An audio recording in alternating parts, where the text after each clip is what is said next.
to do is if Patty, did you were able to get a picture so we can do the Pledge of Allegiance? Hey, Chris, share your screen. I got one. He's got one. Look at that. We pledge Can you allegiance. see it? Yep. Well, there it is. Yeah.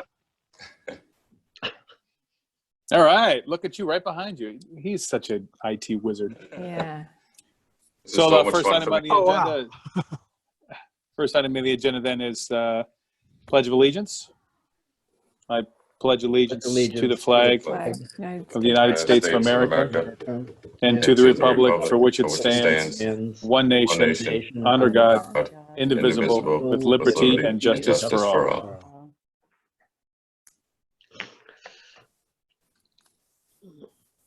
Yeah, this is a very Oh, I like that picture better. Oh, I crap. like this one too, Don. Although I figured the beach would be what you were looking for. all right.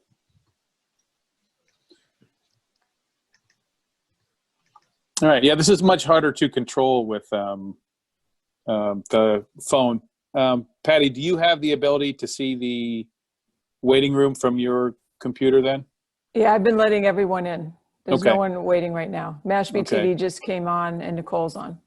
Okay, wonderful. I appreciate you taking care of that stuff. I have no idea how to do that from the phone, so we'll get started. So the next item on the agenda is to ratify the agenda. I hope you've all had a chance to look through it. Is there any concerns with the agenda or any comments? Is Nicole here, by the way? I didn't see her. Yep. Okay, cool. Any issues with the agenda? Move to ratify. Second. All right, so a motion by George, second by Don. Any discussion? Hearing none. Nicole, how do you vote? Yes. Don? Yes. George? Yes. Chris? Yes. Thank you, sir. Again, normally I would use chat for public comment. I am unable to see chat. So if there's any members of the public that would like to do public comment, please speak or put a comment in chat and we'll I give can you the see time that I you can see the deserve. chat bar, so if someone puts something in, I'll Okay. let you know. Thank you. Okay.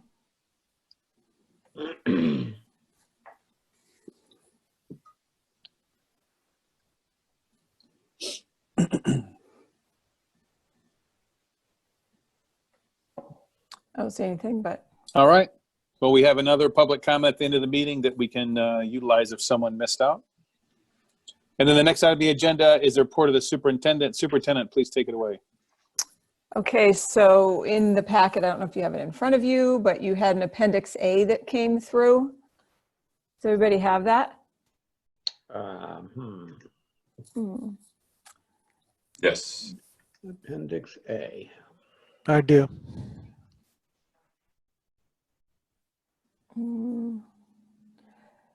So anyway, in your packet, you had a chart that showed a timeline relative to my evaluation. And just to do a quick overview, I'm going to update you on my goals tonight. And then on Friday, you should be receiving, what we did was we did 4 separate Google Forms, one for each of the standards on the rubric for me. I think that will make it easier for the chair. It'll make it easier for each of you to do it. It won't create such a bulky document that the chair will then consolidate all 5 of your responses. Once it's done, Gail will share those with the chair. And then, so you have between the 10th and the 29th of April to finish those. They're not as detailed as in past years because you only have to score certain focus areas on the rubric, which I'll talk about in a minute. And then on April 30th is when Gail will share, she doesn't have to really do too much, but she'll share all 5 of those, all 5 of your, actually what she'll share is by standard, each of the 5 members' input. And then from the 30th of April till May 8th is the time frame for the chair to prepare the combined evaluation in Teach Point. So that form is getting sort of updated to reflect this rubric that you're using. And then on May 11th, the Superintendent Evaluation Subcommittee is going to meet to review or preview the evaluation with me, and then it will be publicly presented on the May 13th meeting. Anybody have any questions on that? No?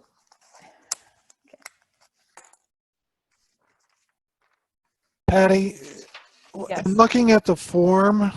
Yes. Which one, the Google form? Yeah, the Google form that you sent in that great big long document. Yes. Okay. Looks like, is there supposed to be a share additional thoughts on each one? Because Yes.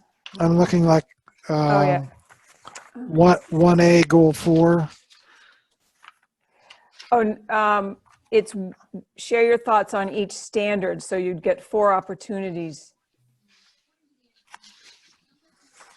Okay. I think there's a share your thoughts on all of them. I see that on all of them. I was looking at it today though, and I was going to make it, right now, yeah, it's on all of them, but you just would do it in one spot, not on each one. Okay, I see. So And I you have did take away the required part of that because you're all going to write something anyway, but if for some reason, whatever, it's optional. Okay. Now I see now how. So there's 3 pages, and then on the last page Right. is where you can add additional comments. Okay, Yep. I got it. Thank you. Okay. All right. So you have my, does everybody have my goals sheet that was part of that packet? Yes. Oh, I'm locating it, sorry. Okay.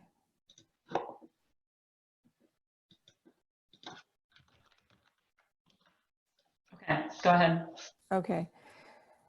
So the first goal that we had established, and just to also remind everybody, the subcommittee, the evaluation subcommittee did meet on March 13th, I believe, to review this as well. That was right before the last school committee meeting. Actually, it wasn't the 13th, then it was no, it was in March. I don't know when it was exactly. I thought we just met last week, wasn't it? Was that a different one? I don't know. That was, yeah, we did meet virtually. Maybe it was the 18th. It was a Wednesday though, wasn't it? I don't remember. It was one of those weeks in the past. Anyway, so the first of my goals was to get the next strategic plan for the district in process. And that involved multiple steps. And if you see here, the goal is on the left of that chart. And then up through today's date, all of the different things that have been completed. Do you want me to go over the things that are completed, or can you all reading them? How do you want me to do this? For the people that don't have it? It's a lot, but I know. I don't know how else to. Okay, I'll go through it. Okay. So the first goal is all around the planning for success, developing the next strategic plan for Mashpee. And the action steps so far that have been completed is I participated in an online course about creating the plan. It was a DESI program. During the summer, the leadership team created a document where we looked at our strengths and opportunities and challenges. We then met with our facilitator, which is Ruth Gilbert Whitner. She's a retired superintendent, and she helped us lay out our schedule for this year. We did meet on February 4th, which was a larger. Hey, real quick, Patty, I apologize. My understanding was we were going to keep this very detailed, potentially lengthy discussion for the new business so that we could concentrate on the school closure update. Oh. I didn't. I thought this was supposed to Okay, be yeah, a very quick update on what your goals were, what the Okay. process was, how we did the plan when we discussed it, the superintendent evaluation, and we're going to move forward. And then when you do a new business with the superintendent evaluation process and timeline, that if we need to have in-depth, detailed discussions, that we can. Okay, so I will just then give an overview of my 5 goals. The first goal was about the strategic plan for the district. Awesome, thank you. That is tied to only 2 of the indicators on the rubric, which you can see there. The second goal was my visits to classrooms and providing feedback to teachers. So this was all about instruction. And the third goal, which was a student learning goal, was focused around our issues with chronic absenteeism with our students and how we can do, what steps we can take to improve that. The fourth goal is the implementation of our Portrait of a Graduate. And then the last goal was about looking at areas and identifying areas within the district where we need to do a much better job of ensuring equitable access for all of our students. And so those are the 5 goals that I've worked on this year. They are tied to different areas within the superintendent's evaluation rubric. And those are the focus areas for the evaluation.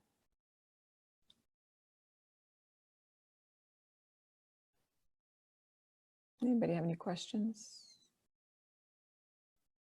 I'll reserve my questions until new business. Thank you. Yoke.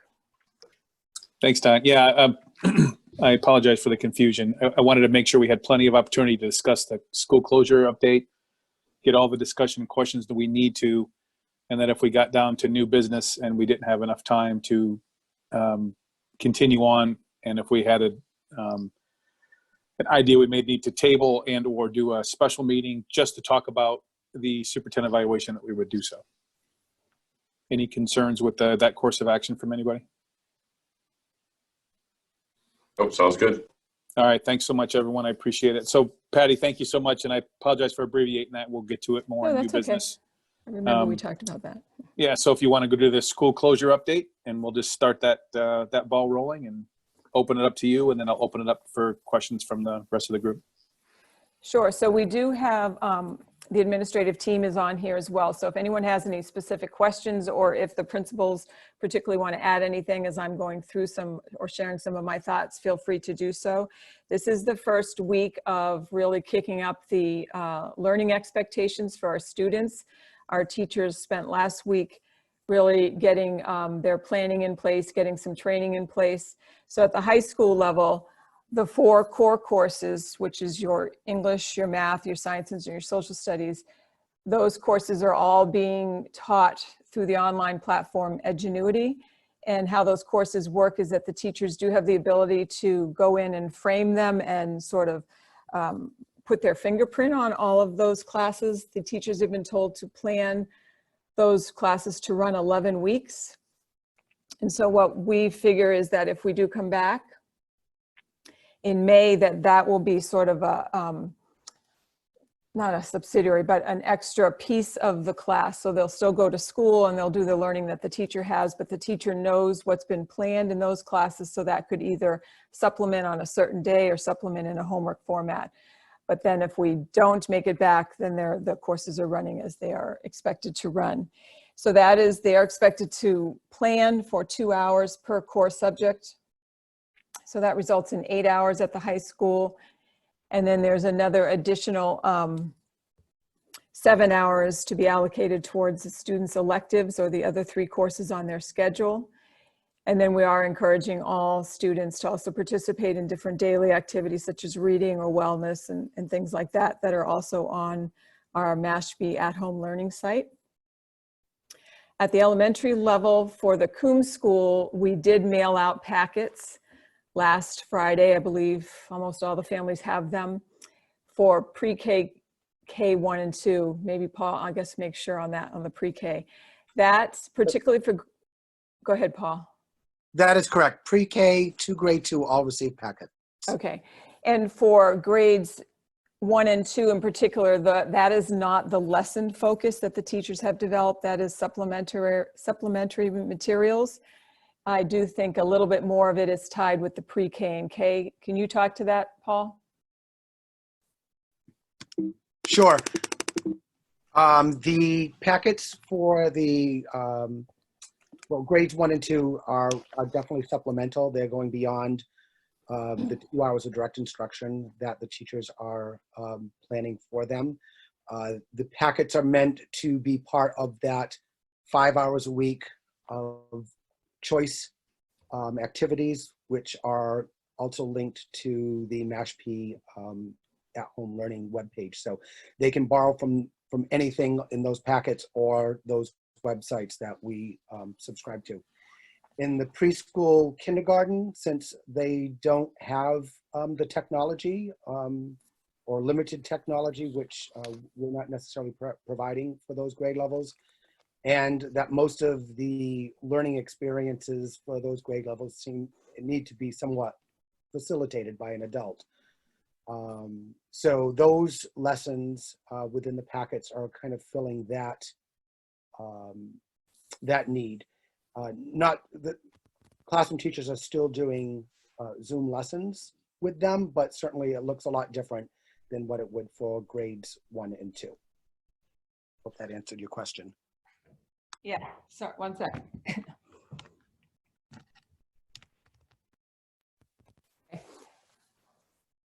Can you hear me? Can you hear? Yes. Okay. So Paul touched on that at the elementary level, which is all the way up through grade 6, the teachers have been asked to plan a total of 10 hours of targeted instruction, learning activities in their content areas per week. And then there's an additional 5 hours to be assigned by the teachers in some of the online resources that we've put on our Mashpee at-home learning site. Mary Kate, do you have any other thoughts on that? It seems to be going quite well. We have students posting regularly on their grade level Google Classrooms. The teachers have all worked together to post assignments as well as our special subject teachers. So it seems to be going quite well so far. I know a lot of stress, it seemed, on Monday, just for everyone to get up to speed and know what to do. But things have really leveled off a lot more, even up to today. It's been a good transition. Thank you. So at the high school level, in the non-Edgenuity classes, those courses and the instructions for students are done through Google Classroom. And at the elementary level, what we did was create one single Google Classroom per grade level. And Mary Kate talked about the collaboration, that the teachers are all sort of dividing up work or collaborating on certain topics so that every student in each grade level will be assigned the exact same assignments. And it also helps to support, you know, if by chance a teacher falls ill, that we can still support learning for that classroom as a team. And so that's been, I think that the collaboration that has resulted with this distance learning has been really amazing, and something that I hope we don't shift back from, because it's really been pretty powerful for the way teachers are supporting each other. So I think that's one of the positive outcomes of the current experience that we have. And all of the teachers are maintaining 2 hours of virtual office hours. These are particular times when a family knows that they can reach out and that teacher is there. Teachers also do respond to emails sent at any time, just as they would normally. And so it's not that you can only reach them during those 2 hours. We did create a master list by school, and that's been posted on the at-home learning site, so that if a family wants to get a hold of a counselor or anybody in the school, they can see in particular when they know that they're there. And I do want to give a shout out. I know that Susie Brooks, our Director of Instructional Technology, and Sean Maroney, our Network Administrator, and Holly Wilcox-Klein from that department as well, have really been doing a tremendous amount to support teachers. There's a lot of glitches to be expected, and they are just very receptive and responsive to our staff and to families. There's emails all the time, like somebody's charger doesn't work or somebody's password doesn't work, and those inquiries and those requests for help are pretty much handled very much immediately. And so I think that's been a good piece. And just preparing, we have so far 385 Chromebooks have been requested as loaners. They haven't all been distributed, some haven't been picked up yet, but 385 of those are out, and it's open as we continue to go through this process. If someone needs them, The teachers are able to tell who is logging in and who's appearing to not engage, and each of the schools is monitoring that. And on a weekly basis, the schools, either the Pulse team or the SBLT, is definitely addressing that. And teachers are obviously the first point of contact, and they are connecting with the families. But beyond that as well, the counselors, the principals, everybody is making sure that we do everything we can to figure out why a student might not be engaged with their at-home learning and what kind of supports are needed. As you know, I think we've gone to a once-a-week distribution for meals for our food insecure families, and I really want to thank the administrative team because they're really handling that interaction piece with families. And last Monday, according to Gus Stickley, 151 meals were given out. And of course, we're giving out 5 lunches and 5 breakfasts with each Monday distribution. And then we've had the Kiwanis. We gave 24 ingredient bags for making Easter baskets. Those went to needy families. I know Whistle Stop Ice Cream gave 40 pints of vanilla. Those were distributed to families. So it's the little treats too that are helping, I think, sometimes really helping our kids feel a little bit more of the normalcy. And it helps the parents who are stressed with trying to provide some of those treats for kids. And I think we mentioned before, the Masonic Angels gave a very generous donation of gift cards. Those have also been distributed on an as-needed basis based on what the counselors and the principals find out from interacting with families. Trying to think, any principals, are there any other things that we need to touch base with? We have looked at scheduling, and I think I had in Friday's letter that we have rescheduled the prom. That was a successful rescheduling with Pompanesett. And but right now we haven't changed any of the other May and June scheduled events, particularly for seniors. The Cape and Island superintendents discussed it today about what are we doing with graduation. There's only one district so far that has made a change to their graduation date. None of the others have done that yet. And then, as you know, we've talked about the DC trip, and that's going to be rescheduled to October. Does anyone have any questions about certain things? I know a lot of you see it from the parent side, so you might have some thoughts to share. Jeff, if I could, I got a couple questions. Absolutely, Chris, go ahead. All right, thanks. Before I ask the questions, I just want to, and Patty, please clarify me on some of this if I'm wrong, but I see a lot of comments and a lot of things around that. It seems that maybe most, not most, but some of the public of Mashpee doesn't quite understand how the state is really pushing and dictating a lot of this as far as school closure, and that we really don't have a say, that the schools are closed now and what the extent of this might end up being, that this is state driven. A lot of these, programs and what we need to accomplish is state driven, and it's up to us to figure out the details as far as Mashpee Schools goes.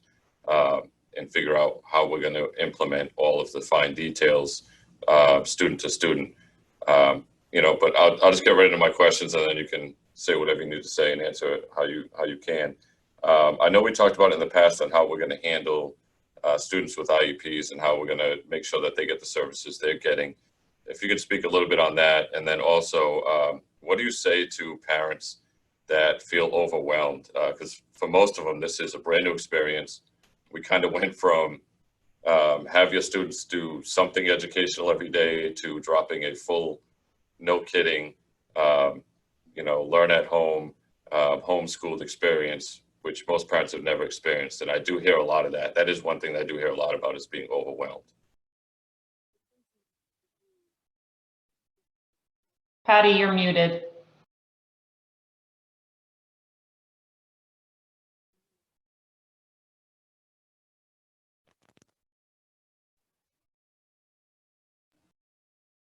Still can't hear you.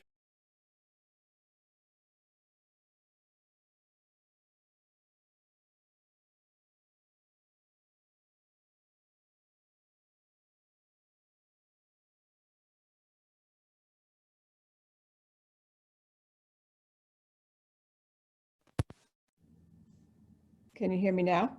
Yep.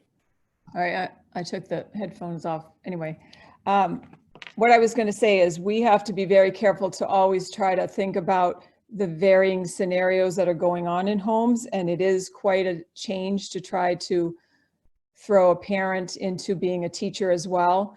We are following the guidelines of trying to create what would have been the equivalent of about half of a school day is what we were given as guidelines to plan for. And that's where we've arrived basically at the 3 hours a day.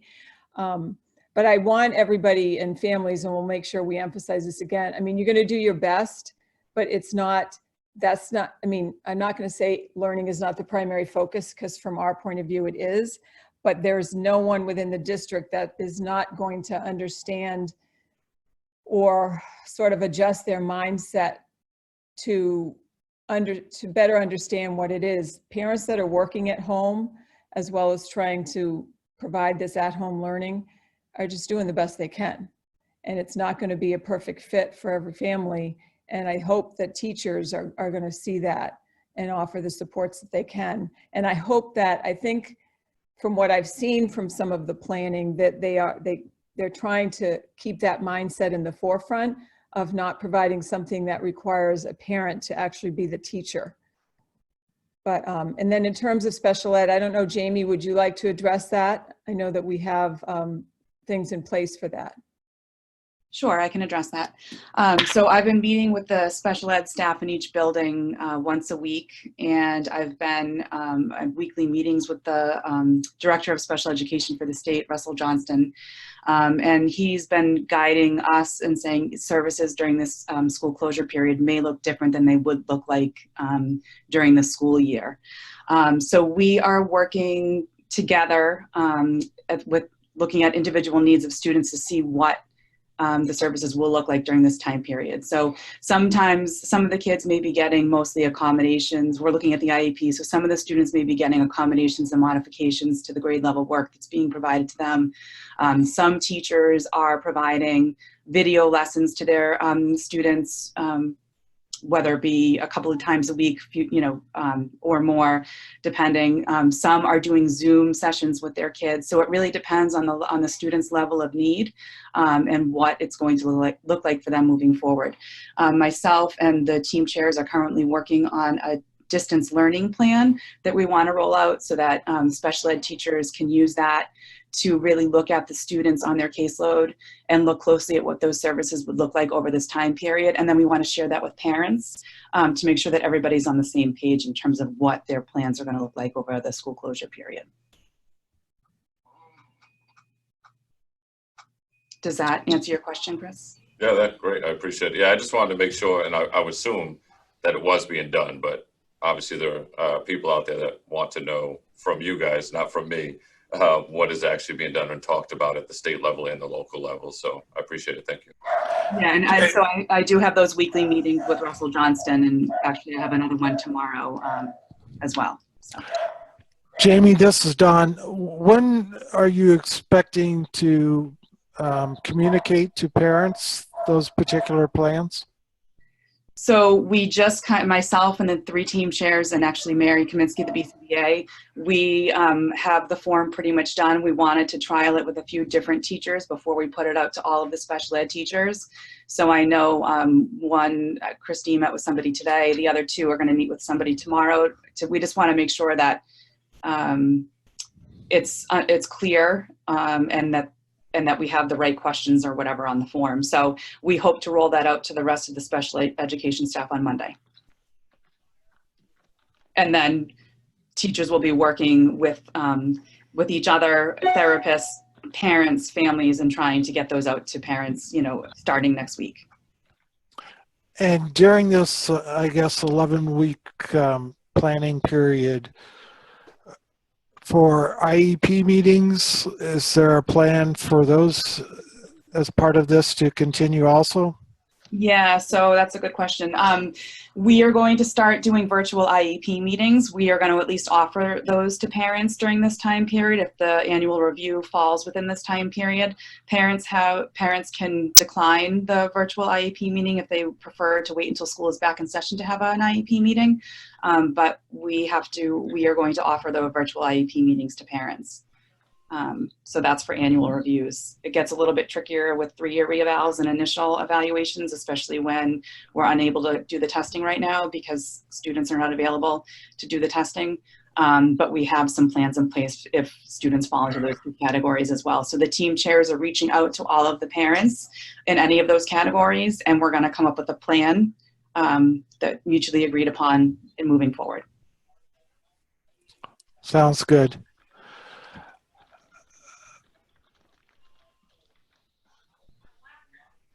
Patty, can you talk about impact on the calendar, or are you going to cover that in a subsequent agenda item? I think that would be better underneath the new business. We have some FY20 calendar changes to talk about. Okay.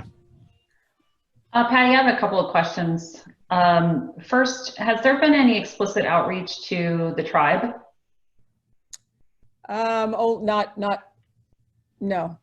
Not other than the teachers to the families, no. Okay.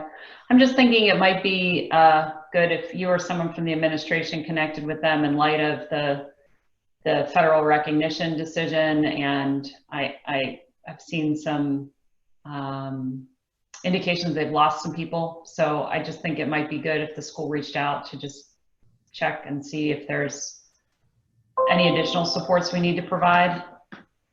I also wondered what coordination with the town is looking like right now. We, in the federal government, we're spending a lot of time thinking about money that we might have to get back, money that's not going to get spent. I'm sure the town is thinking about what they can't execute and might be looking around to see if the schools are going to be expecting, returning any funds.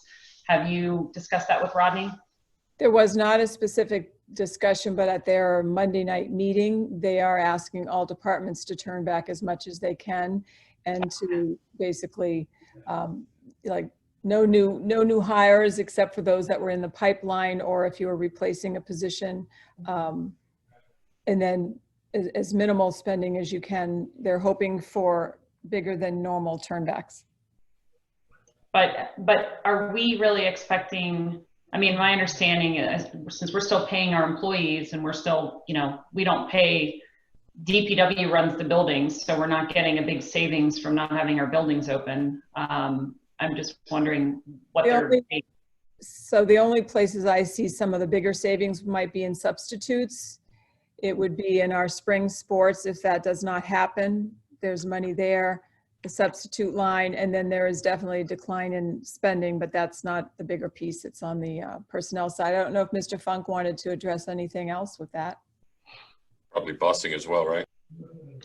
Well, so today Paul Hilton did talk about the fact that we are continuing to pay the bus drivers, but he has some kind of template he's going through because there are other costs that we will not be incurring. So those will be reflected in whatever we're continuing to pay to the collaborative. So that should decline, you're right. Okay. Is Mr. Funk on? Yes, I am. Did you have anything to add? The superintendent kind of took my bandstand here and just walked away with all of my reports. But no, substitutes will be a big one. Spring sports will be a big one. The adjustments that will be made most likely on the transportation is we won't be paying for fuel. Actually, we'll still have to pay for the buses as they're leased. But some of those things we'll get back. I'm sorry, Paul. I didn't. I sort of got off topic. I didn't realize you were coming up next. So yep. Anything else you want to address, you can do that then. The last question I had was just, I just am curious how everybody's doing. How is everybody in the staff and administration doing? Well, from my perspective, again, I'm going to praise my administrative team. The principals have, and Jamie, I know Hope's been a little under the weather, but Jamie and the three principals have gone above and beyond to support every aspect of this transition, and particularly all the needs of the families. They're balancing the needs of the families and also the needs of their staff, and staying strong through all of it. So, you know, I encourage them to focus on their wellness as well, because they are really wearing multiple hats and juggling a lot of different plates, and they're doing it extremely well. And we couldn't do it without them. So they are very involved with the teacher planning, and the last week was very hectic in terms of a lot of Zoom meetings for them. Mark set up the Edgenuity training for all of his teachers, and he participated in it as well. All the principals have set in on every grade level or PLC virtual meeting to help support the planning process, setting up the Google Classrooms, just really being there to take anything off of a teacher's plate that is causing them stress the best we can. And really sending the message. They've been really good at communicating with their staffs, and the right message being that, you know, this is not going to be perfect. We're all going to make mistakes. We're all doing the best we can, and we're just going to do it all together. And so I'm really appreciative of them. And I already mentioned Sean and Susie and Holly, the whole tech side of the world. Has been a tremendous amount of work required with that. Susie with her creating her classroom to teach everybody about Zoom, and just the layers of the onion there's so many of them, and they're all handling them very well. Very grateful to them. Well, please convey our appreciation, because I think that, you know, anybody who's working through this realizes that, you know, work has totally changed for just about everybody who's working. But I think you guys have a really impossible task of, you know, maintaining this continuity of education for our district's 1,650 kids, and all the impacts and just circumstances that surround that. So I hope you will please ask them to make sure they take care of themselves. And I hope that once we get humming along here, that you know, maybe we'll have a week without an announcement or a new change or some new operating you know, focal point for us. So so thanks, and thanks to the administrators who were on for all that you've been doing to kind of to make this easier on our students. We really appreciate it. And just to add to that too, I think one of the groups that it's hardest on is our seniors, our class of 2020 students, who are sort of mourning the loss of what was supposed to be their normal senior year. And Mark's done a great job of reaching out. Lindsay Ketz reached out.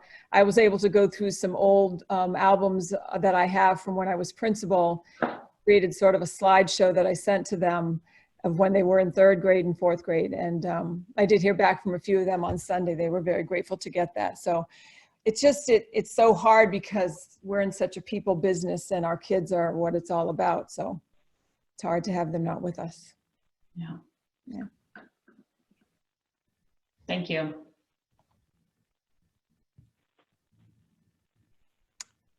Anybody else on the closure? George, you have anything? Thank you. You're muted, sir. Is There that you go. better? I'm live now. It's we're learning new tricks here every day. No, but just to echo what Nicole just said, it's a different world for all of us, and particularly those in the education field. Support that we're getting from the teachers, from the administration, everything in terms of trying to keep the education going to our students is well appreciated. You mentioned something about an 11-week plan here, so we're thinking about going through the end of the year, I'm gathering. So we're just trying to plan basically if we weren't able to get back in, particularly the online Edgenuity classes, and for teacher planning as well. If they had to go till the end of the year, we want it sort of, we don't want to scramble on May 4th or right around that time if it doesn't look like it's going to be. And we talked today as the Cape and Island Supers when we had our virtual meeting, and you know, it's hard to imagine if we have a stay-at-home order from the governor that's in place until May 4th, and then May 4th rolls around and everybody's become used to sort of our way of living, and now we're going to get on buses and go get in schools. So maybe prior to that, they'll have lifted the stay-at-home order. I don't know. I think that's, I mean, obviously for everyone, that's one of the hardest things is that unknown piece. And so we'll see, but I don't know. Yeah. There's not a lot of time left of the year after that. Anyway, we have not heard yet from the commissioner on MCAS. I believe he's going to be given basically the power to make those decisions, but we have not heard anything yet on that. Thank you. Mhm. Thanks, George. So I had just a couple of comments too, and you already took some of my thunder because I was going to kind of see your feelings towards the timeline, because I also find it hard to believe that we're going to be able to flip the light switch on May the 4th and go back to status quo, both in, for how we want to run the schools, not to mention the fact that, the pandemic and the way it's actually unraveling or rolling out throughout the United States. So I think we're all in the same boat there, and I appreciate the fact that we're being strategic and trying to look ahead of May 4th and figure out what we're going to do. And that kind of segues to my other comment, and we briefly spoke about it face to face, is, what's the thought? Have you heard anything from Desi or anyone about the fall restart? Because I think everyone, and again, I don't want to talk out of line, but I think everyone understands that these virtual classrooms and the taking care of the kiddos and doing these Zoom meetings and providing them extra educational references and such is not the same thing as going to school every day. Mhm. And no matter how good of a job you do. So I'm interested, is it, you heard anything, or has there been discussions about how we're going to start back up in September and ensure that these kids that are moving from one grade to another are going to be able to stay up with their, with their peers that were in that class the year before? Not particularly, except that we know that we're going to do our normal baseline testing to see where everybody's at. And, not that it's not hard for teachers, it is, but they are pretty masterful at identifying where the gaps are in student learning and what skills and strategies certain kids have and others don't. And so we're going to have to really be very careful about that assessment this next fall, just to sort of measure what's happening. I don't, if for some reason we weren't coming back, we could continue to offer some supports throughout the summer as well. With most people having a Chromebook at this point, we could probably, but no, we're just going to have to do even when we get our kids back in May, if that's how it plays out, we're going to have to sort of do some gap assessment, because there are definitely kids who will on their own go further than they're supposed to go. And then there will be kids that we need to fill in some holes for. Because I know that you've mentioned, and I've been slightly, I don't want to say concerned, but the silence is almost deafening from Desi for the long-term plan for recovering from this.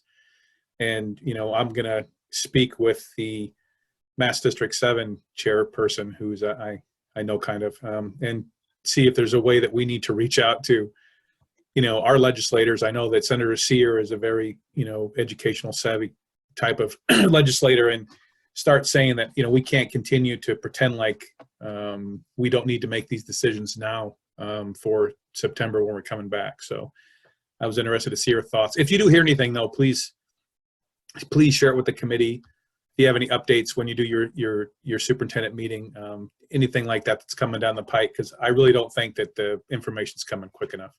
And I'll defer to Nicole, since I just called her out, if she has any other comment. There was a Northeast NSBA meeting this week that I missed. They always seem to be over top of my work meetings. And we have a board of directors meeting next week. So I'll hear a little bit maybe about thoughts there, but I can convey that and get back. Well, and the commissioner isn't doing his regular weekly virtual meetings anymore. I don't know if it's just become on an as-needed basis. But today, the Cape superintendents, we did decide that at one of our upcoming meetings, and we meet weekly, that we are going to invite our legislators to join us for sort of some planning and support. So, and one of our members is on the executive board that meets with the commissioner. So she shares out I think they have a meeting next week. But definitely, you know, there's a fine line to walk between wanting the state to make decisions, which we do, but we also want to maintain some of that local control. But certain things we all want the state to decide, but it's not always happening that way. Yeah, I agree with the fine line. I think. I'm sorry, Chris. Did I jump on you? No, This is my last comment. I said that's fine, no I agree with the fine line. I just, you know, I think that they owe us the ability to make informed decisions, because MCAS is a perfect example. I mean, how long are we going to wait? I understand he had to get legislative support for that and such, and maybe it's just my ignorance that I thought this would move quicker, but it seems like that should be already discussed, since I think they got national approval to make local decisions with respect to standardized testing, I think 3 weeks ago. And someone on our group this morning said that New York just dropped the regents for this year. So. Is that their, That's their MCAS. Their MCAS. Yeah. Chris, what you got, sir? All right, so when you were talking, it jogged my memory on something. So when we're talking about the summertime, this would be on a local level. Falcon Camp, ESY, at what point do you anticipate a decision being made about that? And do you think that if word comes down from the state that the rest of the school year is going to be status quo as we are now, is that going to be an automatic cancellation of Falcon Camp, do you believe? So status quo meaning we're staying shut? Yes. Yeah, if we stay shut, there won't be any summer activities. There might be, I mean, Jamie could speak to this in terms of extended school year. I mean, I don't know what the situation will be in Massachusetts then. I would tend to think Camp Falcon, which is, I would tend to think we wouldn't have it. That would be my thinking. But extended school year might be a different situation for kids. Yeah, and I think it's Jamie. I think we're not there yet in terms of whether that's going to happen or not, obviously, but we will have to look at what that might look like if again, we're doing at-home type of stuff for the summer as opposed to in-district type of stuff for the summer. So I think once we have more information, we can start planning for what that will look like. All righty, thank you.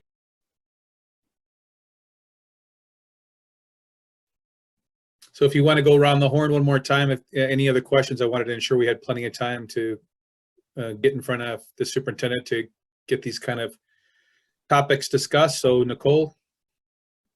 My only lingering question, and it is back to your original, where you started in terms of the online coursework that's being provided. I guess in the middle high school, there's electives, right? So I guess my big question is, if you had a class, you know, was on your schedule, does that mean that you have a correlating remote learning option for that class? Or are there classes that were, no, you know? You're correct. So if someone's, and Mark could probably address this, if someone's carrying 7 classes, they are learning. Their 4 core courses would be through Edgenuity, but the other 3, they should be accessing learning that a teacher is providing through Google Classroom. So all the stuff in the wing, you know, the culinary program, the CAD program, all that stuff there are some online components to that? I believe so. Mark, do you want to address that? Like what is Tony Cupie doing for? Sure. So what they're doing basically with CTE, which encompasses, music, band, by the way. So CTE, music, band, all those different courses, culinary included. All the electives are being taught through Google Classroom, and they're giving different activities. So while they may not, for example, in culinary, Chef Stolasky is actually making instructional videos, how to cook and prepare and do different things, do a little work on skills within the home. And really focusing with the electives on the enrichment and building piece on their foundational skills in those areas. So they're providing those different opportunities on a daily basis, and then through Edgenuity, their students are able to make some continued progress within their core areas. We felt that allowing students to make some progress and build on those skills was essential, as we potentially have a 5-month period where we may have 5 months worth of regression, and we really didn't want that. So this has allowed us to to provide opportunities for students and staff to be able to work on their mental health and social emotional needs. And so far, so good. In the first couple of days, we've had tremendous numbers in regard to the amount of students that are accessing and logging on. We've also been working very closely with families who may have limited or no internet services, and we've actually set them up. I've worked with 2 families thus far that have used the Comcast program, and they're up and running and very, very grateful. So it's been a unique experience, as you can imagine, but Superintendent DeBoer's been amazing in helping us and leading us through it, and our staff has really risen to the occasion and can't be more proud. Thanks, Mark. What about languages? How are, and in particular, like something like Wampanoag, that was, you know, you had a really small cohort. A lot of that work was being done, you know, in person. So are all those things being done virtually now? They are. So language is kind of a hybrid. There are some, they're using Zoom to do some conversational opportunities and face-to-face interactions for students and staff. And they're also using some digital tools that are allowing students to continue to build on their knowledge and in grasp of the language. Wampanoag, very unique. There's not an online component to that, obviously, but Melanie's doing a great job working with Department Head Tim Rumberger in making sure that different activities and also adding in some cultural pieces to that, which I think is important too. Great, thank you. Yeah. Don, anything else?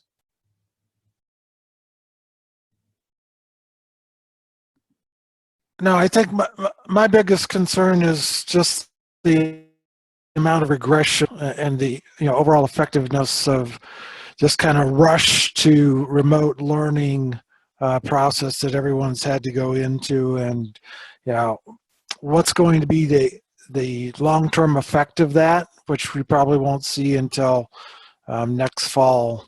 So I'm just cautiously optimistic that we'll do the best that we can, and that everyone will step up to the plate and has stepped up to the plate, and we'll see what we have to deal with when we get to the fall then. Thank you. Just to add, whatever that regression is or what we see as a change in our learners is going to be sort of everywhere. It's not just Mashpee or just Massachusetts. So no, we'll all be at the same. I agree. We're all going to be we're all going to have the same issue, and hopefully collectively we'll all come up with the best answer for the students and for the families. Because this is phenomenal what everyone's having to go through. No one would have predicted this, or at least at this point. Mm. All right, thanks, Don. Chris? Oh, go ahead. Sorry. Go ahead, Superintendent DeBoer. I was going to say, not in September. No one saw this coming. Yeah. Chris, you have anything? I do not. I just want to say I miss you guys. Miss you all in person, especially you, Don. That's nice, Chris. That was very sweet. Find George, that you have beach anything? picture. I can't possibly top that. Thank you. Yeah. Chris is getting nostalgic. He's only got one meeting left. I know. What the heck, man? That is true. Yeah. That was sad. Gonna miss seeing you sit on the golf course and have a meeting with us. Yeah, but if we're still doing the Zoom meetings, you can all still call in, right? No, that's true. And we'll see his shining face. All right, thanks all. I appreciate the feedback and the information from the superintendent about the school closure update. I know that happened very quickly and in between our normal periodicity for meetings. So I'm glad we had the opportunity to discuss it. So the next item on the agenda is going to be the report of the business administrator. So Mr. Funk, take it away. The superintendent kind of did everything that I was going to speak on. We are not paying substitutes, so you can see that we're going to have funds left over in that area. The other thing, I did get into the building on Monday just for a brief time to pick up items that I needed to work at from home. And one of the things Darlene actually Darlene worked on it, Darlene Phelan, my accounts payable. She started the first phase of sending out an open purchase order list, and started canceling out, the secretaries at each of the schools started canceling out purchase orders that they weren't going to use.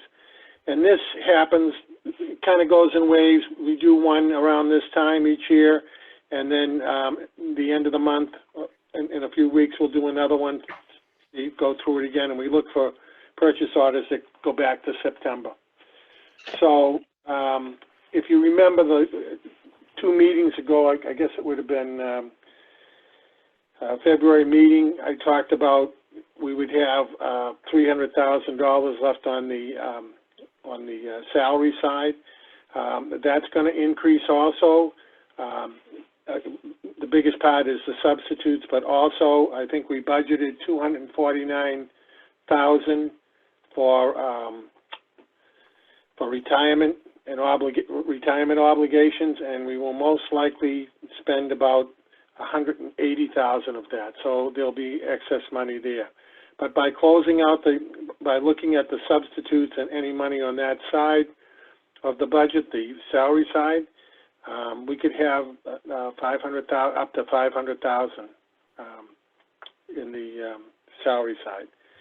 And if school had continued, we would spend that, because on the accounts payable side, we were actually down to minus negative $65,000.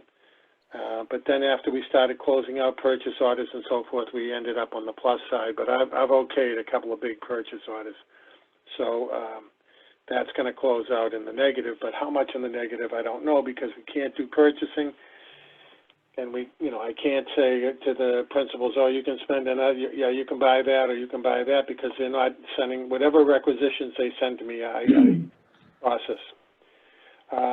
Unless there's any question, I check the balances pretty much on a daily basis. I'm reporting out right to the today's numbers. So I will. We had a working group update. They'll be updating, and if they have any questions on what was discussed there, I can add to that also. I'll entertain any questions now. Paul, when are we going to see a detailed budget report? Whenever you want. Well, normally it would be a part of the packet for your report out. And we had it. Is it just the cycle we're on? I mean, why wasn't there one today? Is it just because of the closure, or? Basically, we didn't have any reports today. I can send one out at the next meeting, which would be pretty detailed. Right now, we're right in the middle of trying to close out and trying to get true numbers.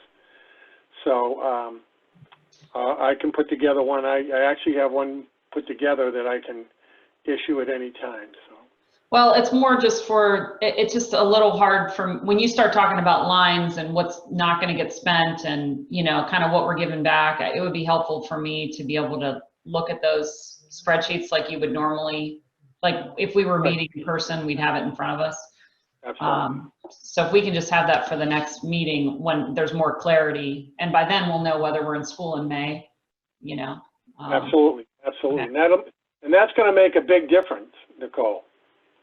If we're back in school in May. Yeah, I would expect so. Can I just say too, a potential expense that we might have is reassessing all the Chromebooks that have been loaned out. Those Chromebooks have been used to living in their little nook in a classroom at Quash and never leaving the building. And so they may not all come back ready to use the way they went out. So there may be something we need to look at for that. Well, hopefully, Madam Superintendent, I hope we can do that.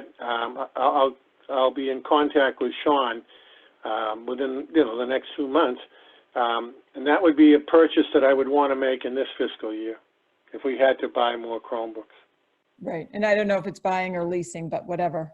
or leasing, yeah, whatever. Paul, during this closure period, what's happened with out-of-district tuitions? Has that continued? That I'd have to check into. I don't know if Jamie's been in contact with the out of districts, whether we're paying. Maybe Jamie can answer that. Yep, so this is Jamie. So the recommendation from the state was to continue to pay the out-of-district schools during this closure period because we want all of the schools to be open and have the employees there ready for students when they return. So that was the last recommendation that I received from the state. And then I know there's circuit breaker, we're allowed to claim for 20 days, which I think maybe is the end of this week. But at the state level, they're trying to kind of figure all that out right now. And then I guess for school choice, that's continuing as status quo? Paul? As the funds coming in, that's what I assume you're asking. The answer is yes. Okay. I haven't heard anything different. Okay. Yeah, that would have a big impact if it didn't happen. Okay. Thank you. Are we getting school choice applications for next year? We are. The first window was through the month of March, and most of Gail had quite a few in. I've had emails in between the closure and now, and the information has been sent to those families. So Okay. they're still coming in. Gail comes in whenever needed and periodically, so she makes sure that's up to All where right. we're supposed to be. Yeah. Thank you. Mm-hmm. Chris, Are you there got any anything? I do not. Thank you. George? I'm good. Whoops. Whoops, I'm good. Thank you, George. Good, awesome. Thank you. Thanks, Mr. Funk. And if I can just clarify real quick the out of district. So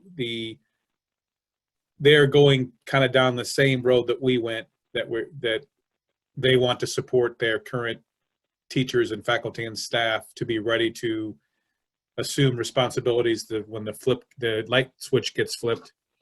And so that we're continuing to make our payment just like the remainder of the schools in the Commonwealth. But that was a recommendation. Do we know if there's schools who decided to pull the plug on that funding? Not that I know of. Okay, that would have been interesting. All right, thank you.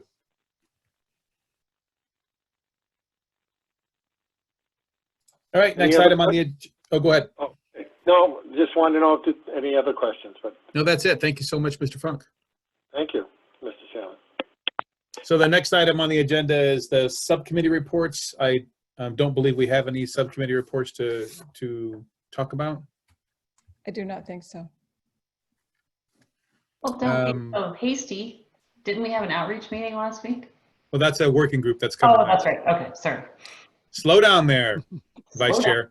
Yeah. All right. So the working group update is the next agenda item, and I'll go ahead and defer to Nicole. Nicole, what do you have? Actually, I'm going to defer to Patty. She'll be providing an update. So on the first, oh no, that's finance. Wait one sec. Outreach met on the 2nd, and present was Hope and myself, Consuelo, Nicole, and Chris. And we were really focused in on the 2 school committee goals, 2B and 2C. And 2B is about evaluating the effectiveness of an MPS outreach expenditures. And so what we looked at is sort of coming up with a way to sort of gather district expenditures related to outreach to sort of get a frame around it. And we looked at some of the things of what we've invested in our volunteer programs, any advertising, the sign on 151, hashtag We Are Mashpee, the personnel piece, which is the outreach coordinator and those who work in the store, and then different things that we bought, the tent we bought, and some of the giveaways. And what I wanted to do is look sort of at a 3-year window because, you know, there's not ongoing expenses to the sign, but that was a big expense, and the primary focus of that was outreach. And so there's some one-time purchases that we want to make sure we capture. And I think sort of framing our investment in outreach from the time we started with a halftime coordinator to the point of whatever the cutoff point is, and then sort of trying to use that information to sort of power us forward with whatever strategies we want to put in place for outreach. But we want to capture, and we're not trying to capture school-specific outreach pieces. It's more like the bigger, broader district piece, and that does include all the volunteers, even though they get assigned to a certain school. They do fall under Consuelo. Any other thoughts on that, whoever was at the meeting? So the action is to sort of gather all of that information to create that narrative and that picture of where we're at so far with our outreach, basically with the starting point being when we brought on the halftime outreach director. And then the other goal we talked about was 2C, which is to develop a plan for a school committee town hall style forum. This is a forum that would take place in the next school year, and we talked about it being a more casual event. We would refreshments provided. It was more like a conversation kind of a format. We would define a topic or frame it with sort of Q&A, and we thought about how can we get better, or maybe annually we're going to review the survey results. So it's come here about the results of this year's survey and what our plans are based on everybody's input, and that Nicole was going to reach out to Mask for any operational guidance on such a meeting that has that different kind of format. Any other? Yeah, I was just going to wait till my board of directors meeting. I didn't feel like there was a urgency. No, it's a next year. Both of these pieces, while important, don't sort of feel as important right in the given time frame we're in. But we'll get it done.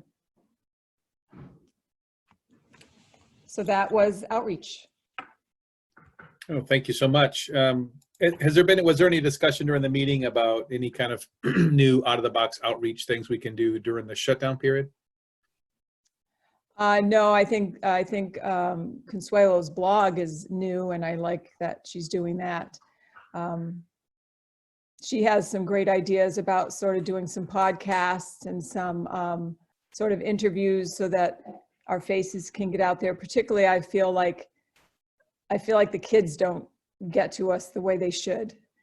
Like I feel pretty good about communicating to families. I don't feel as good about the kids, and I don't think that they follow all the different social media sites that I try to hit. So whatever she can do, and maybe Mashpee TV as well, just to sort of get more of that visual piece.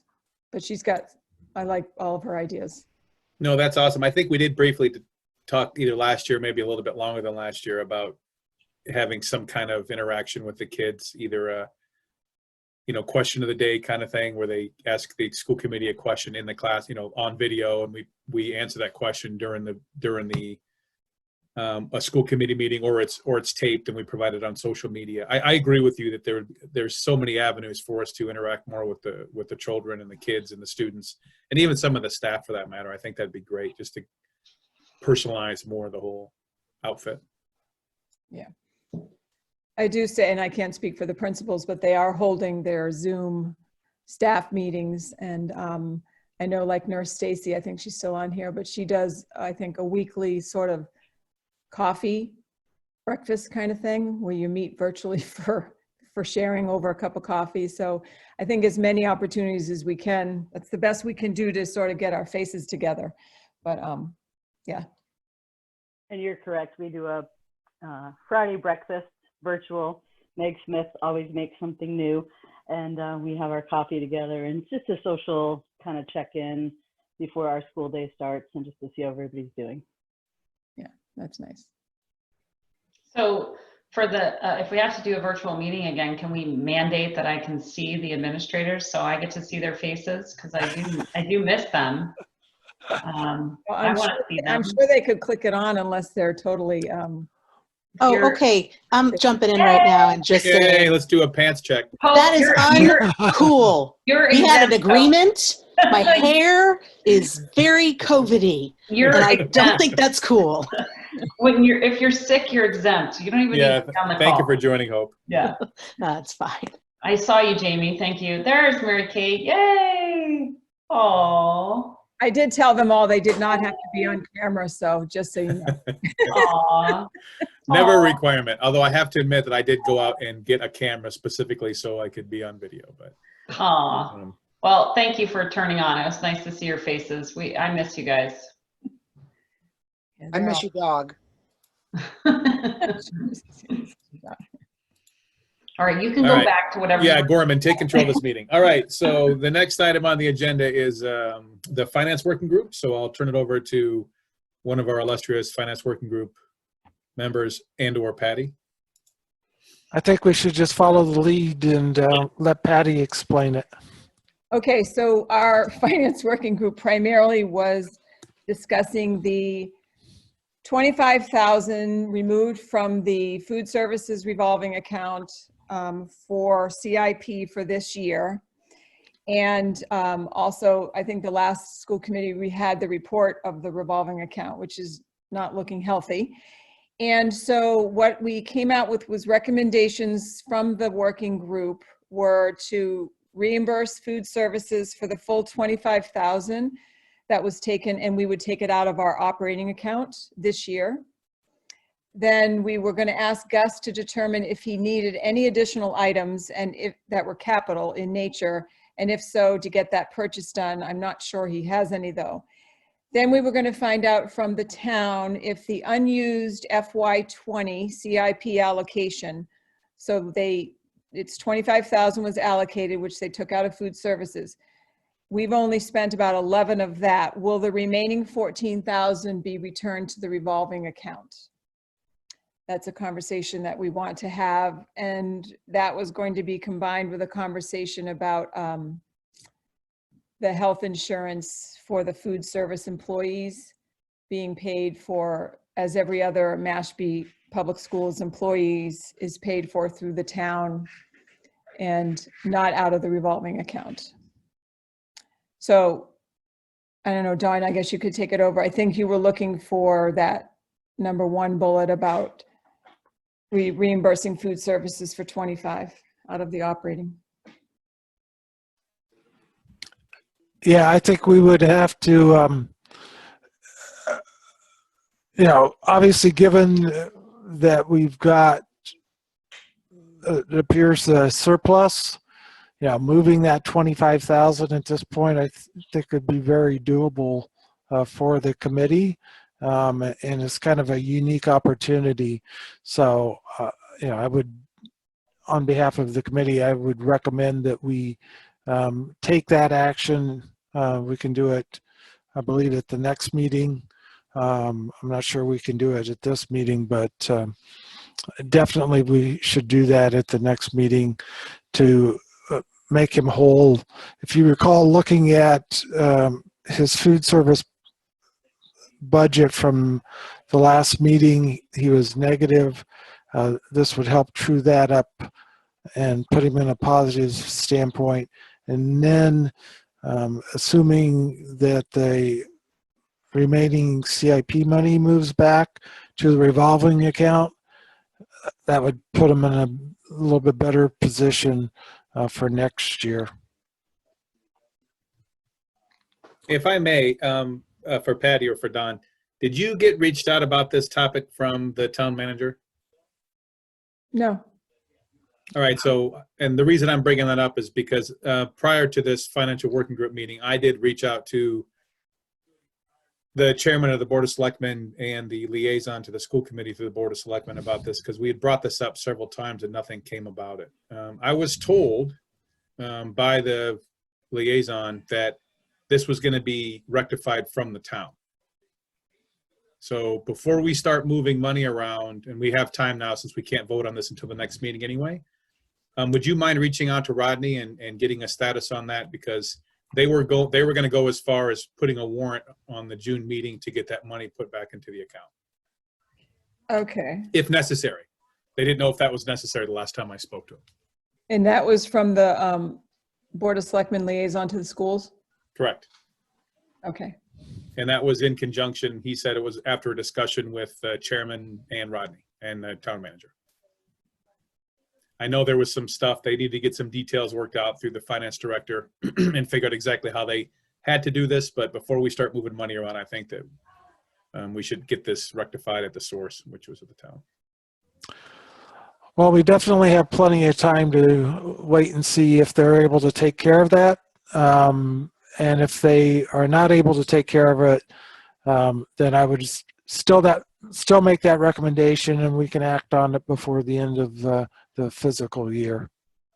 Yeah, awesome. Thank you so much, Don. All right, I will connect with Rodney. Any other questions from the group for the finance working group?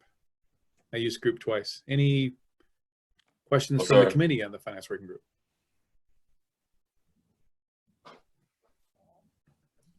All right. All right, so next item on the agenda is our specifically assigned and unfinished business, and this was the talking about the graduation book for the class of 2020. Did everybody get the opportunity to review the books and recommendations that the superintendent provided? I think she provided some links and some pictures and some names and such.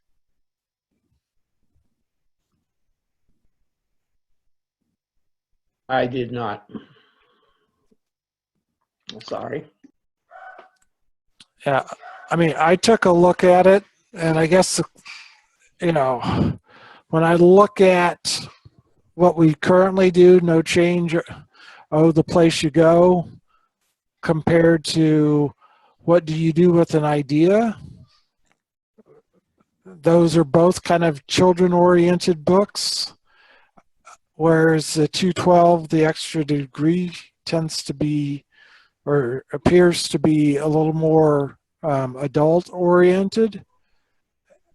And if we're going to change, I guess I would recommend that we, you know, maybe consider 212, the extra degree, because it is more of an adult oriented book. Did you want to make that into a motion, Don, and we can try to get a second and have a discussion? Sure, I'll make a motion for discussion purposes. So I got a motion from Don for changing the book to the 212, the extra degree. Is that correct? Yes. Do I have a second? Second. Second from Nicole. All right. Any discussion? Start with the person who made the motion. Don, do you have anything else to say? No, I think I pretty much said it. You know, if we're going to shift from what we've historically done, I think moving to something that's more reflective of the age of the graduates would be a better thing to do versus changing to another younger oriented book. Thank you. Nicole? You're muted. Sorry.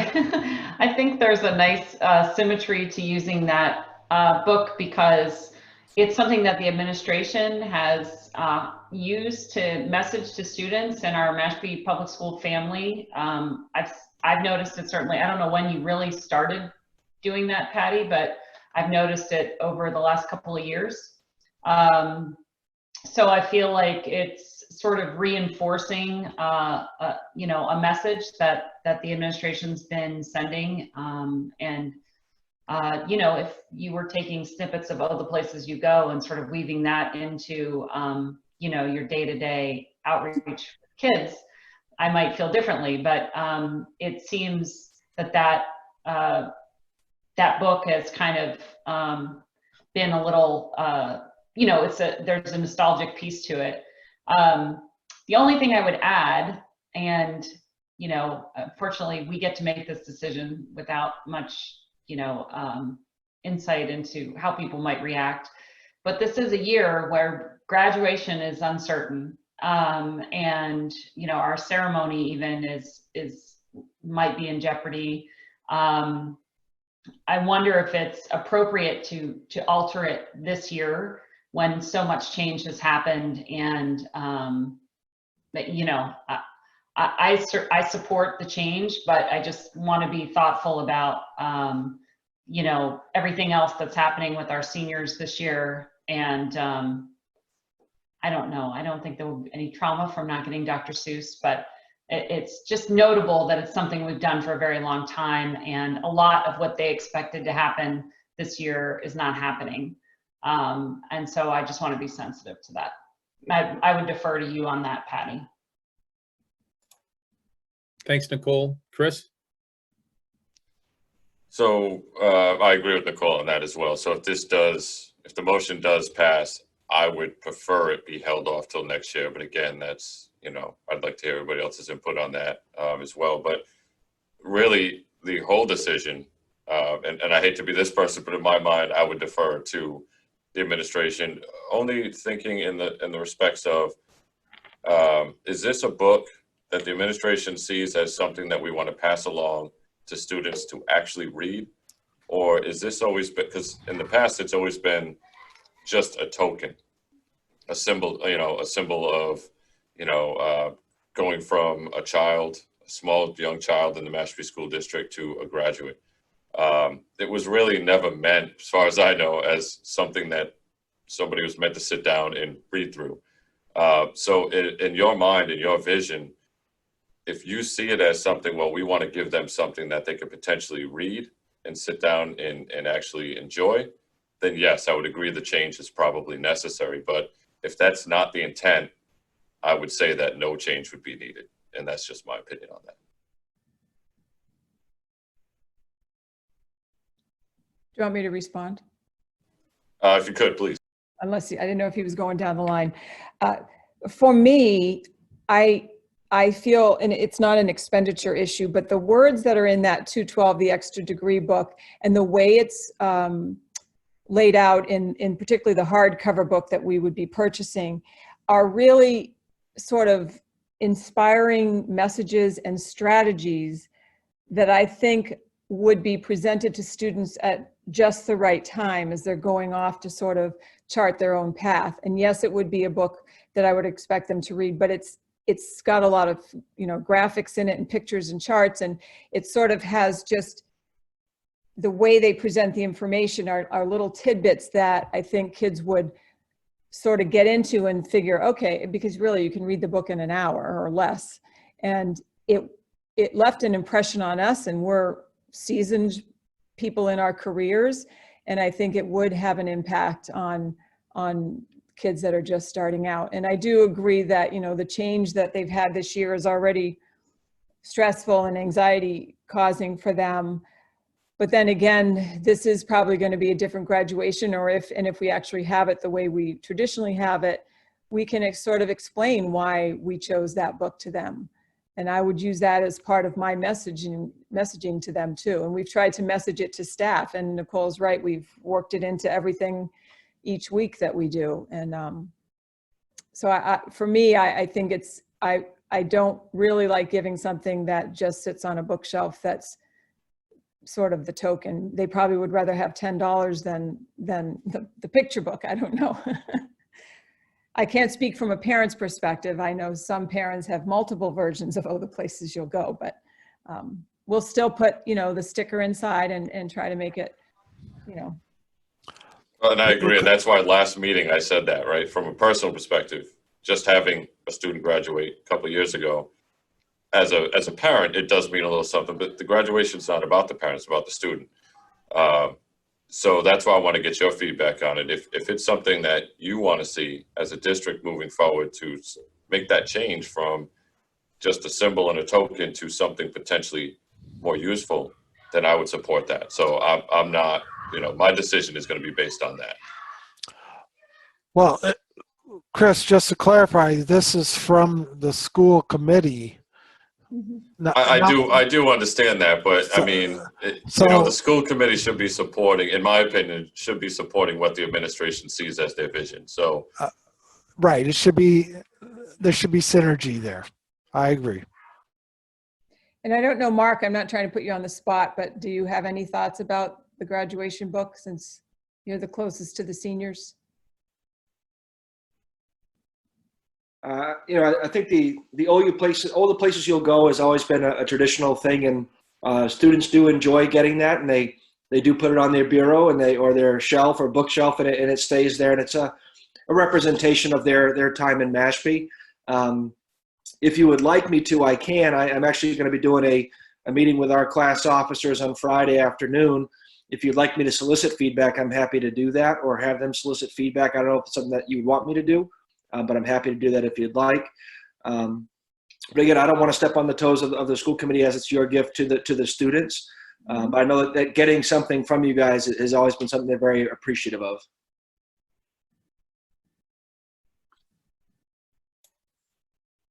All right, thanks, Mark. Thanks, Superintendent DeBoer. George, any comment?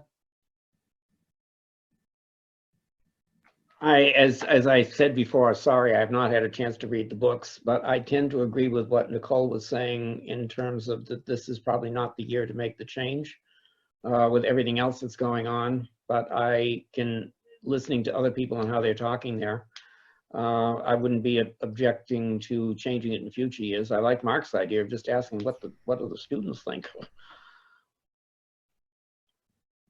Yeah, it does seem like punting a little bit, but there's so few things that they get to decide right now. Yeah.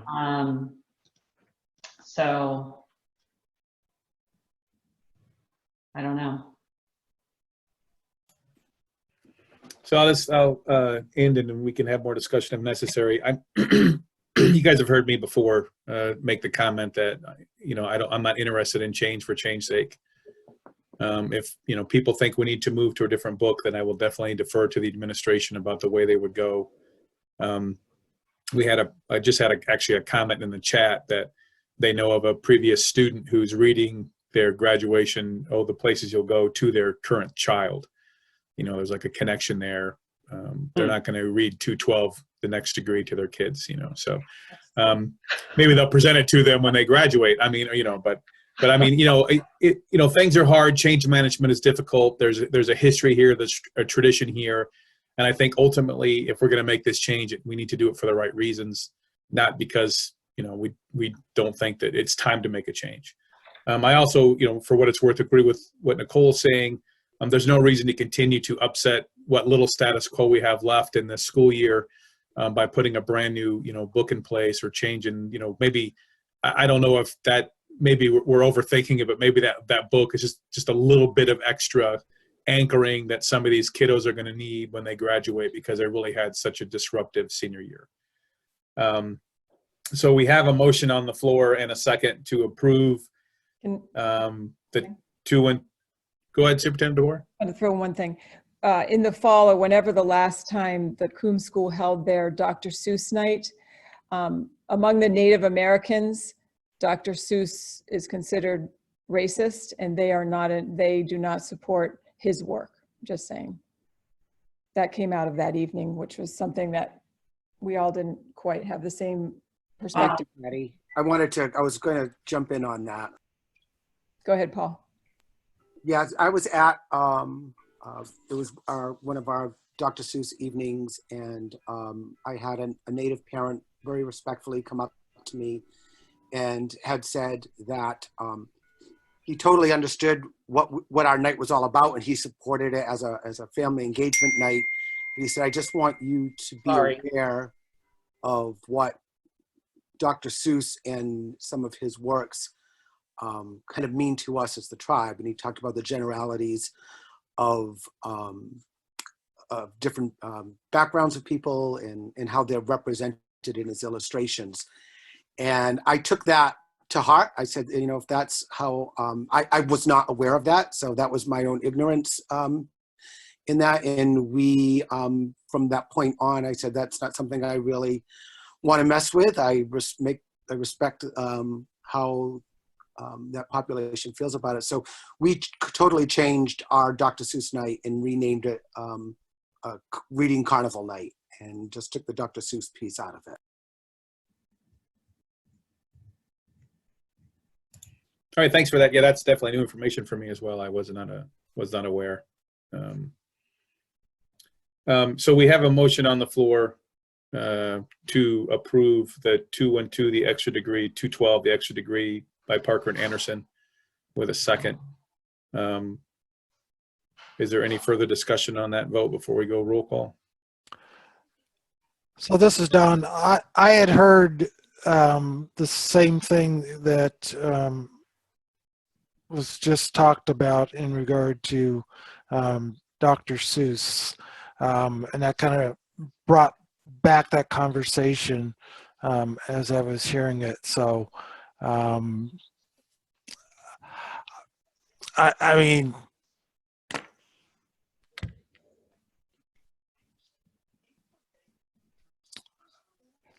I think probably the best thing to do would be to ask the students, you know, what they would prefer. In the form of the officers that Mark's going to be talking to? Yeah. Yeah. Are you withdrawing your motion, Don? Yeah, I'll withdraw the motion.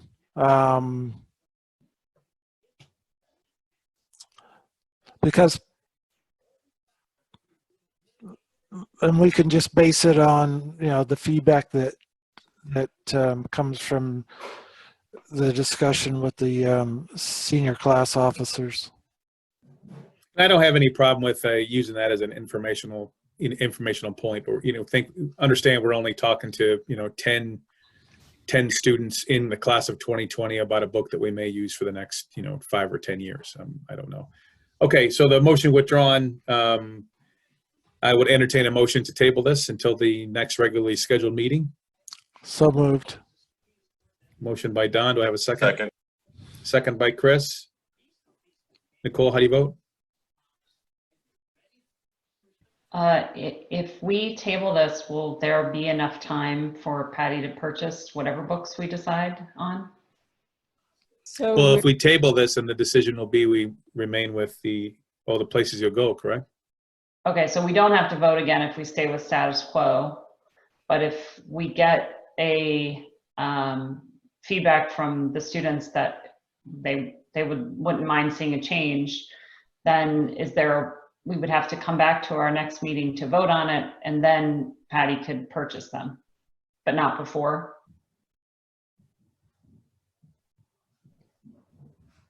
So Mark, are you meeting with the 4 officers, or is that who you're meeting with? Yes. Are any of those native students? No, they're not, but I can definitely, solicit that as well. Okay. We could also potentially do a Google form out to the senior class. I mean, that's another option too, if we want to go that far into detail on this, but it's a little much, I think, at this point. I mean, there also seemed to be consensus that we weren't going to make this change for this year anyway. So I seem to be thinking we're kind of going around in a circle here. Mm. So we're either going to table this until the next scheduled meeting and move forward with the timeline that we provide ourselves. So we're going to entertain a motion to approve. So I defer to you guys. Yeah, but just to add though, I mean, I'm sorry, Jeff. No, that's all right. You know, if a proportion of our student body, which, you know, is more significant in this town than anywhere else, feels that this is racist, and they haven't, you know, we've been doing it for years and, you know, not really thinking too much about it. If we're evaluating it now and find out that, you know, everyone wouldn't mind seeing a change, then I think it would be fine to make that change, even given all the upheaval of this current school year, you know. Well, then, so I got you. I could see it kind of being like a slap in the face too. Like we get hit with all this change, and then, oh, here's that Dr. Seuss book again, you know. So I think it's kind of, I don't have any insight. I know it's silly, but geez, I wouldn't mind, you know how I feel. I don't think it's silly at all. I mean, honestly, if you want to make a motion to approve or not, I mean, you can make a motion to not use the places to go. If that's what the committee wants to do, make a motion in a second, we'll discuss it and we can vote on it. I support it 100%. I only made the recommendation to table so we could move on with the agenda. Okay, well, let's vote on tabling then. Did you have something, George? No, thank you. Okay, Nicole, how do you vote? Yes. Yes. Chris? Yes. George? Yes. And I vote yes, so it's unanimous. So we're going to table the graduation book for class of 2020 until the next regularly scheduled meeting. I can't think of it off the top of my head, but it is in May. It's the 13th. May the 13th. All right, thank you for that, everyone. Next, we have new business. So it is currently 6:06. Oh, man. We are pretty good half hour behind schedule, but that's okay. So we have 3 votes to do, and if you don't mind, Patty, again, I'm not deprioritizing your evaluation. If we can move on for the 3 voting agendas. Yeah. So the first thing that was put on the agenda, so in case you want to know where this came from, the Board of Selectmen at their last meeting, they designated a single signatory for warrants based due to the COVID-19 mitigation recommendations.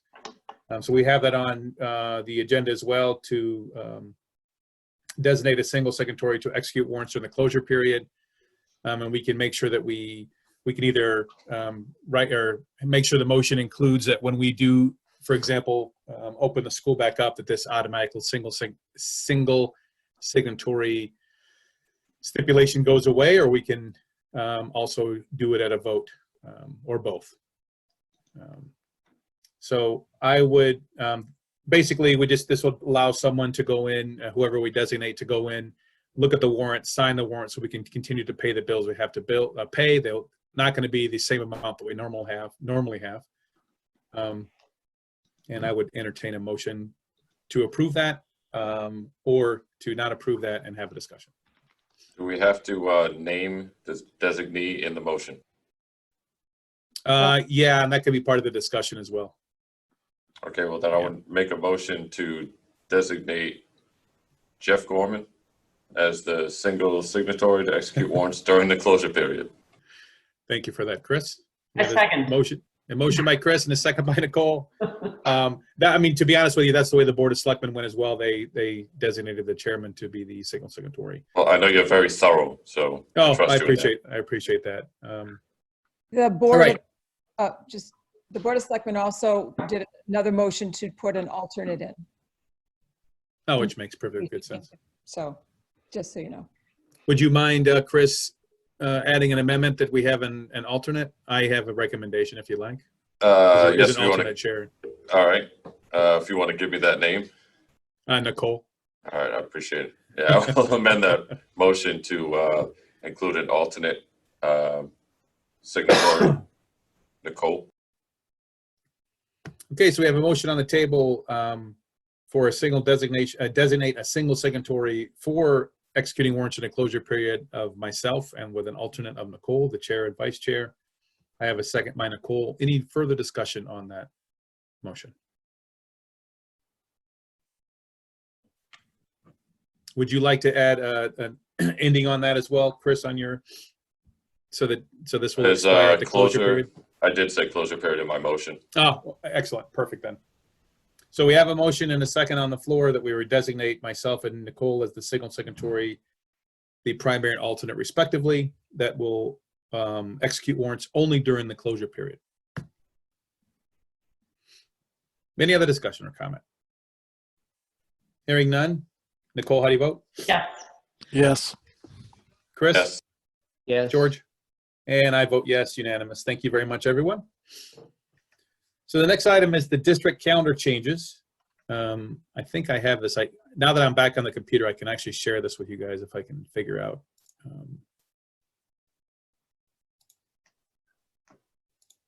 The calendar changes, which is in the packet. Is that correct? It is. It's on page 2 is the calendar to reference.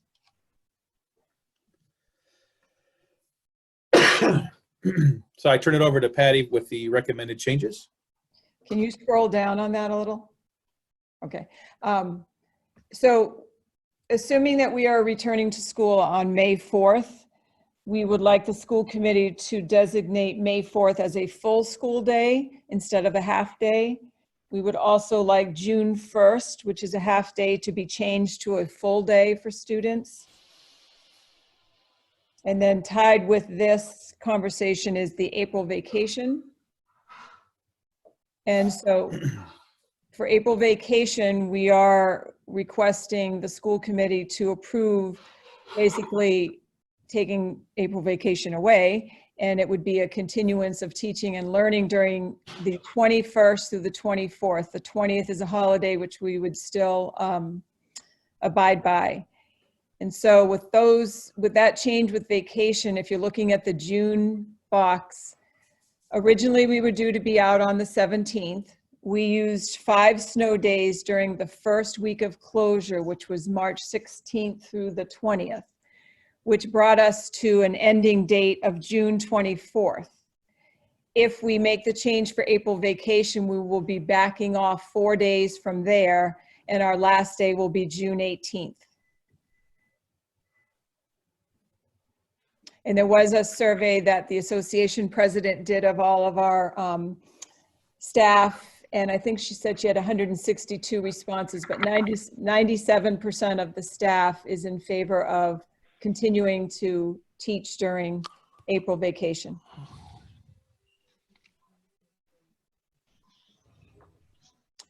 And that is those are the only changes we're proposing.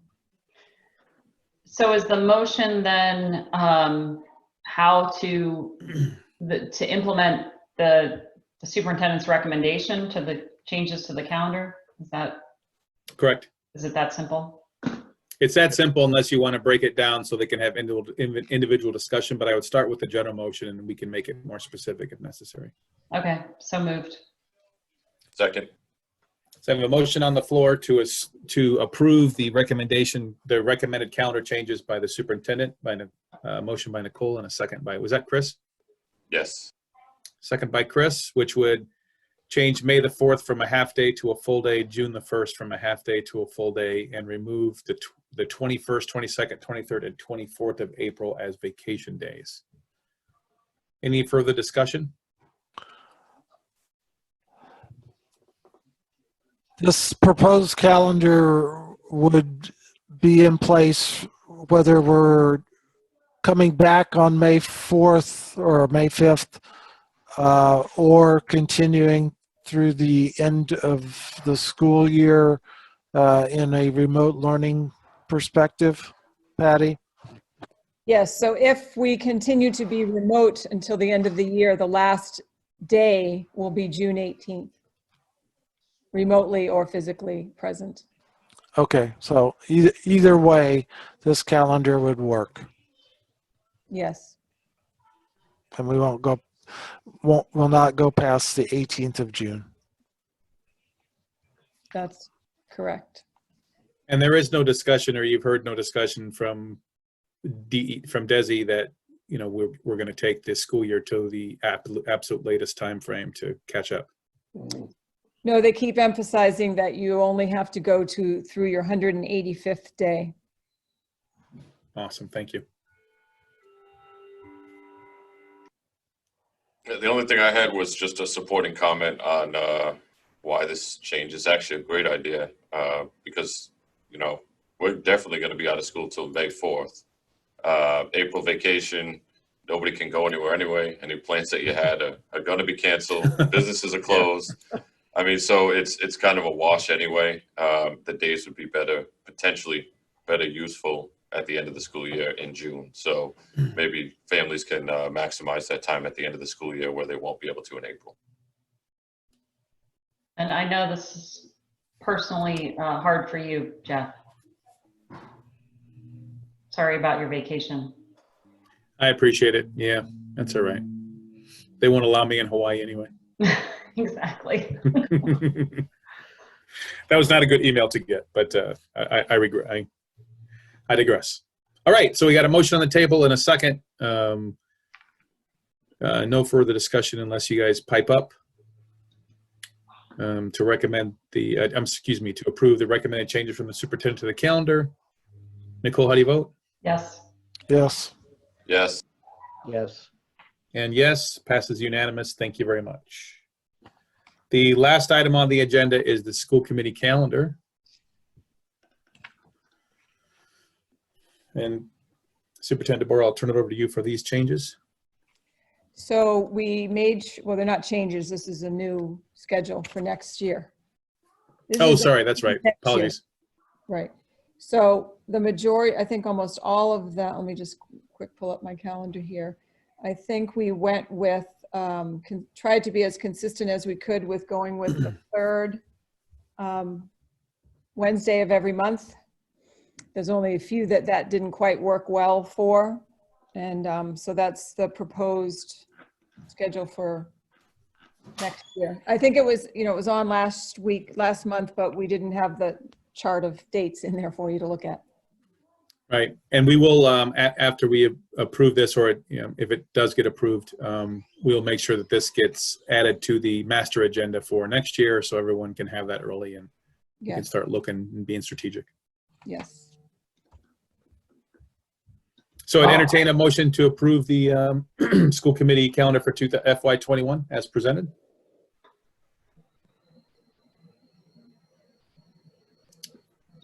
So moved. Well, oh, yes, Don. So is the August 19th a regular meeting or the retreat? Oh, we don't have the retreat on here. That's a regular meeting. Okay. Thank you.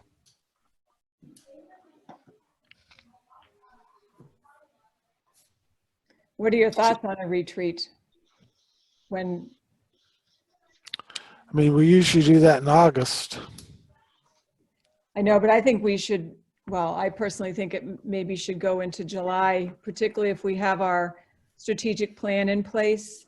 I think we got ourselves a little tangled up time-wise with an August was late. Mm-hmm. Set goals. And the good news about a retreat is it's just an agenda change. So if we get the calendar approved and we get the master agenda gone, we can talk about what date we actually want to make the retreat, because we'll just make it a single agenda item. Okay, Google, show me a 2021 calendar. George, you can't possibly have any trips planned. Nobody has any trips planned. He's going to the Galapagos what again. I'm concerned about is if any of these, I don't know about in the next year, 2021, if any of those are on the second Wednesday, I'm sorry, because that's the same night as the collaborative meeting. So George, Gail double checked and none of these are on the second Wednesday. I don't know about the second Tuesday, but they're not on the second Wednesday. The second Wednesday is what I think. Okay, fine. Thank you. And you're right, Nicole, I don't have anything planned that far out. Well, yeah, yes. I mean, my work travel schedule is completely clear right now. So, so is as is mine. Schedule is, to the dump. That's my big excursion. Okay, so I had a mini motion. Nicole, are you going to continue that motion or? Yes, so moved. I have a motion on the table to approve the FY21 school committee meeting calendar as presented. Do I have a second? Second. Motion by Nicole, second by George. Any further discussion? Hearing none. Nicole, how do you vote? Yes. Yes. Yes. Yes. Yes. Passes unanimous. All right, thank you. Now, Superintendent DeBoer, thank you for your patience. Is there anyone right now that has any pressing concerns? We have this item on the agenda to go through with as much detail as you see fit for the superintendent to provide her comments about her evaluation and some of her evidence. We will go through any items not known. I don't have any. We will open up for our last public comment, and then we will close for what I would assume will be a fairly quick executive session. Is there any concerns with moving on with the agenda as presented? Is there any reason that we have to have Patty walk us through a document that we can simply read?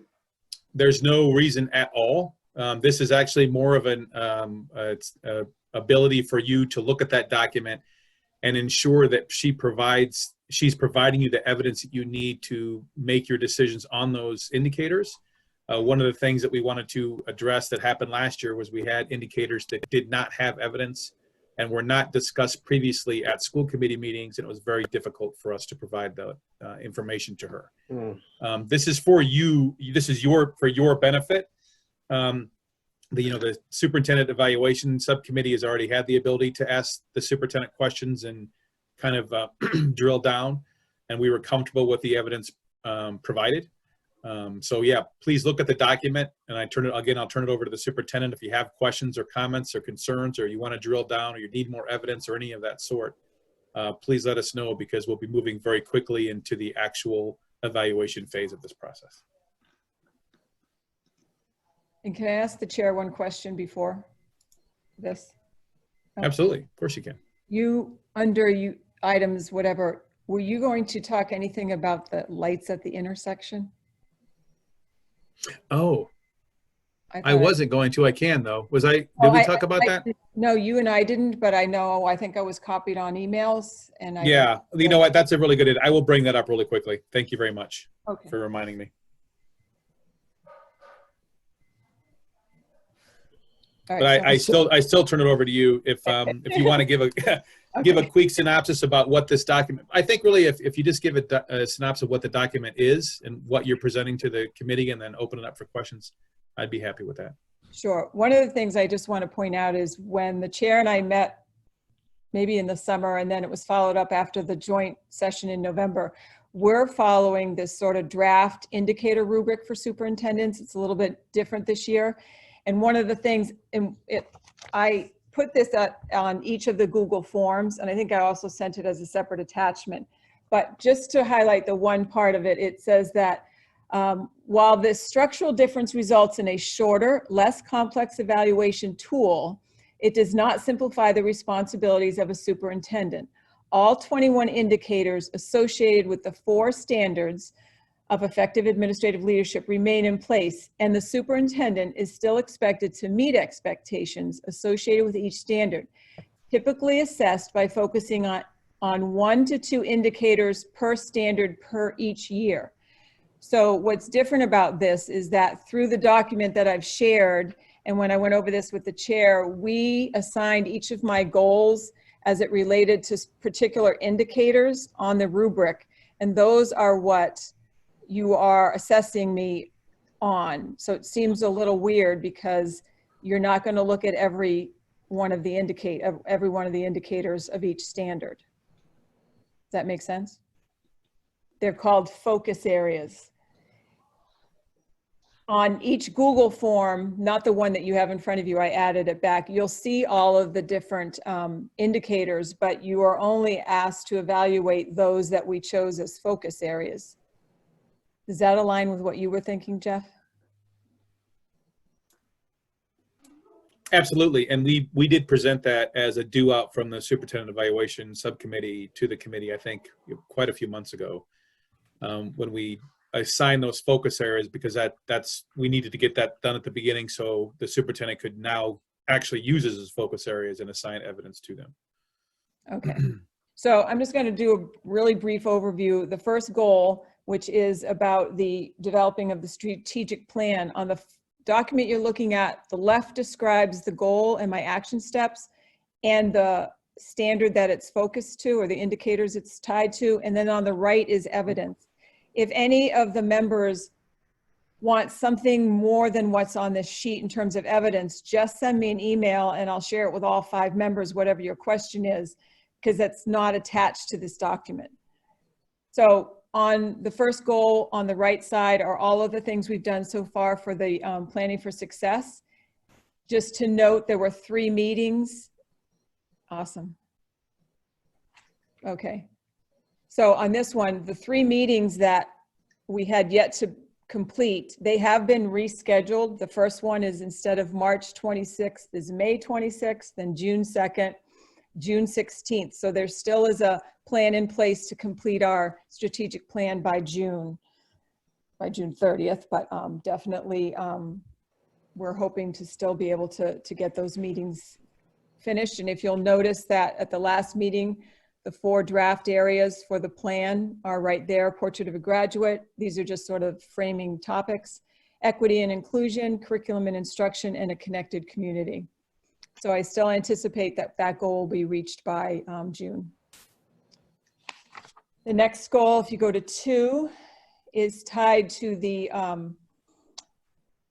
indicator of instruction. And I did have a goal of 72 walkthroughs. I was trying to do 8 a month. I'm not going to reach that goal.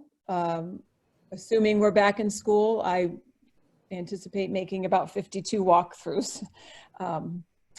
So that's the best we could do, but I will say that they have been appreciated when I give the feedback. Nicole had asked me early on if I give negative feedback. I think I shared a couple of them with her.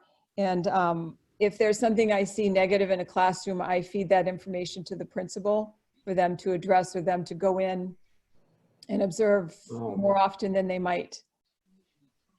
Because I don't want that, that's not the level of my management of those teachers, and I want to be there to sort of highlight what I see as good and recognize that. In regard to this particular goal, Patty, with the remote learning, how would you see your oversight of that as it relates to monitoring the social, emotional, and behavior outcomes of the students? So the remote learning, I am actually, according to our MOA, there is no evaluation taking place during this period of time. Everybody is in a learning stage. So I am, obviously one layer removed through interactions with the principals, making sure that in terms of the social emotional needs, we really do have outstanding counselors in this system, as well as team chairs and special education staff, and our teachers too have a certain level of training in that. And so there is definitely a quick response and trying to be proactive when it comes to the social emotional challenges kids might be experiencing. But in terms of, I am able to look at the Google Classrooms, but I am not going to be evaluating anyone on their work. So the third goal was around attendance, and that was tied to indicator for data-informed decision-making and also shared responsibility. This one is also had a little bit of a, this was a 2-year goal, but the problem is that the chronic absenteeism assessment from the state level, from DESE, was frozen on March 2nd. So everyone who was chronically absent up to that point does not have any opportunity to change that. It is based off of the number of days we were in session up to that point. I will say though that our Compass group, which is a group of mostly administrators and some teachers and a few counselors, we made that our focus this year, and we have been meeting monthly and developing, sort of looking at the data, looking at the trends, looking at family connections. And each school developed a plan where they were going to specifically target some actions with 5 to 6 of the students that were chronically absent. And I know those things were put in place, but now we're not moving forward right now on action about that. But we do have the same goal of, it was a 2-year goal to see an improvement in chronic absenteeism. The 4th goal is implementation of our Portrait of a Graduate. And I'm saying at the bottom of that, we really should add a 2-year timeline. It will be part of our strategic plan. Teachers have done some initial work as staffs. Each principal led their staff through looking at the descriptors and identifying areas within the curriculum and in their lesson plans where they're already attending to those descriptors or giving instruction. But that has not been completed yet. But the biggest piece is making sure that everything is building upon itself from one grade to the next in a continuum, so that when they are a graduate, all of those descriptors are something that each graduate can say they possess. So we will continue to do that. We do have our logo and some of those things, but we do not have it fully implemented yet. But that's a big undertaking. And then the last goal of this year, which tied to 4 different indicators, was at this point for the first goal was to sort of identify areas within the district where we had equity issues. And so we've identified them, and then I've done a lot of professional development around equity, and yeah, we'll use that to move forward with sort of a targeted plan for next year as to how are we going to ensure that all students have access to everything. Some of the things they talked about, you know, particularly at the Coombe School, there's readiness gaps, and then as you move through the 12, 13 years, the opportunity gaps that we have to make sure don't exist. And those are the 5 goal areas that I have for this year. And so on the right, like I said, of every one of those is evidence, but if you want to see something more specific when you're trying to evaluate me, just let me know. And if it's a document that I can share, I'll share with all 5 of you.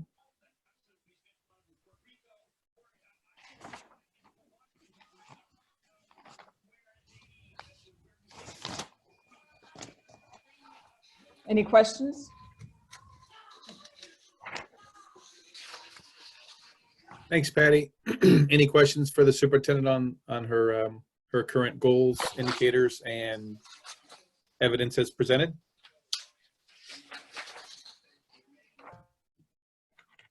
Excellent.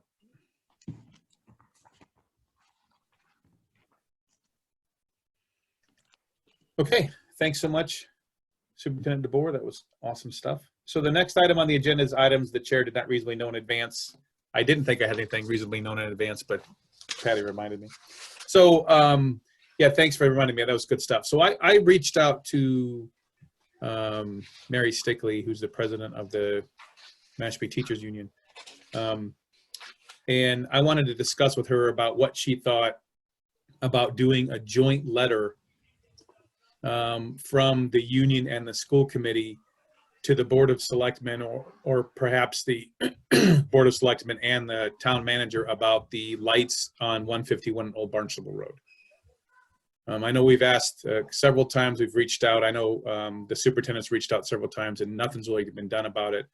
I did get a response from Mrs. Stickley saying that the union leadership agrees that that's something that we need to, that they would agree with to pursue, that they think it's a safety issue, that many of the teachers in the union have, you know, have identified people making poor choices at that light because it's, you get stuck in the endless cycle of 1 minute, you know, 1 second greens, et cetera. So I wanted to make sure that there was no issue with the rest of the committee, that I worked with the union to get a letter generated and presented to the town. Of course, I wouldn't do that without you guys at least seeing it. It wasn't an intention to come back to a meeting for vote, but you'll definitely see it before it's finalized. Is there any concerns with that? Is there anybody that doesn't think that's a good course of action? It's a great idea. That light is awful. Yeah, thanks, Chris. My only comment is whether the reasoning that we want things fixed, I'm not sure safety issue is the primary one, because I'm not sure of a huge list of accidents at that intersection. I think there's frustration, potential accidents because of the amount of time you have to wait. And I think how you talked about creating the left lane turns and right lane turns is a good idea. I think it needs to be sort of a broader focus of the letter, not just safety. I can appreciate that. I think that having the school committee along with the largest employee union in the town, you know, coming out and saying that we think this is an issue has got a little bit more power to it. I will have to say though, I don't drive into the high school every single day. I don't know the number, but I've been past and had people go around me at least a dozen times. And when they do that, every single time they're doing that, they can't see who's coming from the left. I mean, I've almost been T-boned by people, and it's all because it's not set up correctly. And although I don't think that we need to say there's a safety issue, I don't think that's something that we need to discount, that there could not be safety issues because it's not set up correctly. Well, statistically speaking, it is the highest accident rate intersection in Mashpee. I don't know if you remember a couple of years back or a few years back, they were looking at making that a roundabout, and they put out a bunch of information and data that showed that intersection has the most accidents. Well, good. We'll in get some data then that we can include in the letter. Roundabout idea. Yeah, that would be actually nice. Roundabouts are awesome. Big. But I don't want to gloss over this. Don, do you have any comment? Well, Patty, it was my understanding that because this is a state road, that there's a limited amount of change that can be made, and that there is a plan to address that intersection. Is it in 2022 or 2023? Last I heard it was 2022. I wouldn't be surprised if it got put off. And then we even asked could we just change the timing of the lights? Like, could we, and there was something to do with the age of the lights, and there was a reason why that couldn't happen. But it's definitely something I would love to have changed, so. I think, Don, I think there's some anecdotal stuff going on here about exactly who does what, because I've been told that although that's a state route 151, that Mashpee controls those lights. And I would love to see that information in writing officially from the town in response to this. And if we're wrong and they can't do it till 2023, then at least we know there's a plan in place and we can provide our input about what we think would be a really good idea. So are you asking that they put left turn lane signal in? What are you asking, or are you just? I don't think I'm going to ask anything. Again, none of this has been drafted up yet. I don't think I'm going to ask anything specific. I think I would like to have the conversation started, because we've asked several times through the appropriate channels to get something started and nothing's been done. I mean, I brought up some stuff before about the fact that I don't understand why it's left and straight and a single right turn lane. I don't understand that at all. When if you had a left lane and then a right turn and straight lane going from Owen Barnstable into the high school, then people would be able to turn right on red and go straight with green and not wait for somebody taking a left turn. But that's something that I would love to hear from DPW, why that can't be changed, or why it has to be the way it is. I don't know. I'm not a traffic engineer, so I have no problem being called wrong. Unless it's Nicole. Oh, I'm still paying attention. You perked right up. So, and honestly, unless there's an issue, I'm going to work with Mrs. Stickley and her executive team to get something ginned up. Or I'm not going to work with them to get it ginned up. We're going to have a joint letter, and I'll present it to you guys for any kind of feedback and make sure that you don't have concerns with the way that my approach is, and we'll send it off. And am I included in that loop? Absolutely, of course you are. Thank you. All right, awesome. So the next item on the agenda is public comment, and I do have access to chat now. So if anyone from the public is interested in public comment, our last public comment, please make a little chat notification, and we'll open that up to you. I'll give a couple 30 seconds or so for that.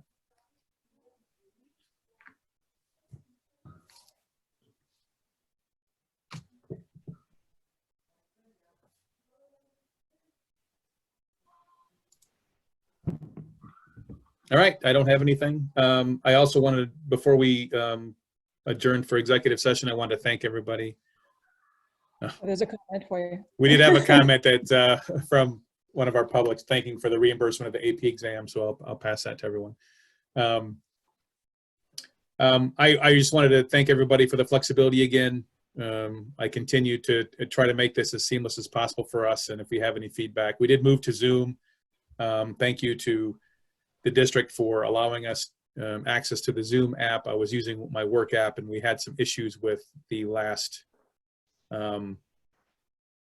recording, which is all good now, but all these recordings are housed and controlled by my company, and it was just, we couldn't provide the right access to people, so this worked out much better.